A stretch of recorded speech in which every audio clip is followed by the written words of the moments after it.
पन्ना में पति की हत्या के बाद पत्नी बच्चों के साथ गायब हो गई है। ग्राम बघवार कला में अंधे हत्याकांड से हड़कंप मच गया है। रायपुरा थाना क्षेत्र अंतर्गत बघवार कला गांव से एक सनसनीखेज मामला सामने आया है, जहां पर एक युवक की संदिग्ध परिस्थितियों में हत्या कर दी गई, जबकि उसकी पत्नी अपने बच्चों के साथ गायब है। घटना की जानकारी मिलने पर पुलिस मौके पर पहुंची और सबको अपने कब्जे में लेकर पोस्टमार्टम के लिए भेज दिया। पुलिस अधिकारियों के अनुसार सभी पहलुओं को ध्यान में रखते हुए विवेचना की जा रही है। वहीं गांव में घटना के बाद गांव के लोग स्तब्ध हैं। जानकारी के मुताबिक नन्नूलाल सोनी पिता मुन्नालाल सोनी उम्र 35 वर्ष की लाश कमरे में मिली, जिसके बाद परिजनों ने पुलिस को फोन किया। परिजनों के मुताबिक मृतक की पत्नी एवं 2 बच्चे भी रात से ही गायब हैं। पुलिस के अनुसार सिर में किसी भारी वस्तु से वार किया गया, जिससे युवक की मौत हो गई। युवक घर में चारपाई पर पड़ा हुआ मिला था। घटना की रात मृतक और उसकी पत्नी सहित बच्चे एक ही कमरे में सो रहे थे तथा दूसरे कमरे में मृतक के माता पिता सो रहे थे। सुबह फोन नहीं उठाने पर उन्होंने कमरे में जाकर देखा तो बेटे की लाश खून से लथपथ पड़ी हुई मिली। इसके बाद डायल 100 पुलिस को इसकी सूचना दी गई। तत्पश्चात थाना प्रभारी संतोष यादव पुलिस बल के साथ मौके पर पहुंचे एवं जांच शुरू की। एसडीओपी राजेंद्र मोहन दुबे ने जानकारी देते हुए बताया है कि मृतक ने 2 माह पहले 28 मई 2025 को ही शादी की थी। जिस महिला से उसकी शादी हुई उसके पहले से ही 2 बच्चे थे। महिला अर्चना सोनी उत्तर प्रदेश की बताई जा रही है। पत्नी अपने 2 बच्चों सहित गायब है। पुलिस उनकी तलाश कर रही है। प्रथम दृष्टया मृतक के सर पर किसी भारी चीज से वार किया गया, जिससे उसकी मौत हो गई। पत्नी एवं बच्चों के मिलने पर ही स्थिति स्पष्ट हो पाएगी कि आखिर क्या हुआ था।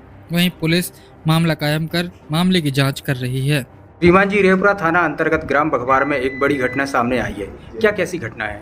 वहाँ ग्राम में एक नन्नू सोनी थे जो है, उम्र करीब उनकी 37 वर्ष थी। तो आज घर में उनकी जो है कि लाश मिली है और जिसको देखने पर प्रथम दृष्टया वो हत्या का मामला है। तो किसी ने रात में जो है कि उनकी सोते समय हत्या कर दी है। इस संबंध में जो है कि वहाँ पर देखा गया है कि अब वहाँ पर हम लोग देख रहे हैं सीसीटीवी फुटेज वगैरह जो आसपास लगे हुए हैं कि वहाँ से कौन व्यक्ति आए थे, क्या कैसी परिस्थितियाँ हैं। दूसरी इसमें जो उनकी पत्नी है वो भी घर पर नहीं है, जो उन्हें अभी शायद 2.5-3 महीने के अंदर उनकी एक शादी हुई थी जब जो है। तो जो उनकी जो पत्नी थी और उनके पहले पति से भी 2 बच्चे थे, तो वो भी घर पर नहीं है। तो अब ये किन परिस्थितियों में ये हत्या हुई है और क्या कारण रहा है, किसी मतलब भारी जो है कि वस्तु सिर पर मारने से उनकी हत्या प्रतीत हो रही है। देख रहे तलाश अभी पीएम के लिए हम लोगों ने रवाना कर दिया है और अब बाकी सारे कैमरे वगैरह देखे जा रहे हैं। साइबर से भी मदद दी जा रही है कि वहाँ उस समय जो भी मोबाइल वगैरह एक्टिव होंगे या उनके परिजनों से, तो वो सब अभी जानकारी हम लोग ले रहे हैं। और सर आसपास से कोई इन्फॉर्मेशन ऐसी कनेक्ट हुई हो? अभी तो चूंकि घर के अंदर ही हुई है और घर वालों ने भी जो कि देखने से ऐसा लग रहा है कि घटना रात के है, मध्य रात्रि की है। लेकिन परिजनों ने भी सुबह काफ़ी देर से देखा, जब कोई वहाँ से उठ के नहीं आया। पहले उनको लगा कि शायद वो कमरे के अंदर सो रहे होंगे, लेकिन जब नहीं आया, जब इन्होंने दरवाज़ा खोल करके देखा तब उनको वहाँ पर लाश दिखी, तब उन्होंने पुलिस को सूचना दी है।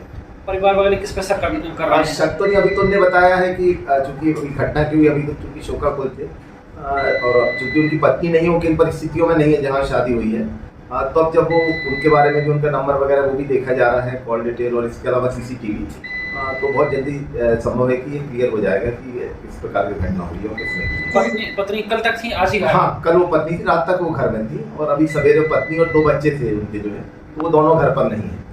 कुछ ऐसी इन्फॉर्मेशन सर, कोई अननोन पर्सन या कोई रिलेटिव आया हो शायद? अब उनको तो कोई जानकारी में नहीं है। अब हम लोग सीसीटीवी देख रहे हैं कि रात को यदि कोई आया, क्योंकि रात को शायद 10-11 बजे तक जो है कि कोई नहीं आया था उनके घर में, सिर्फ पत्नी बच्चे ही थे और वो जो मृतक हैं जो नन्नू सोनी वो थे। इसके बाद में रात में यदि कोई आया होगा तो आसपास जो भी रोड वहाँ से कनेक्ट होती है, यहाँ पर सीसीटीवी कैमरे लगे हुए हैं, तो उनकी फुटेज अभी देखी जा रही है और जैसे उससे क्लियर होगा कौन आया तो फिर उसके आधार पर आगे फिर इन्वेस्टिगेशन किया जाएगा। ठीक, थैंक यू सर।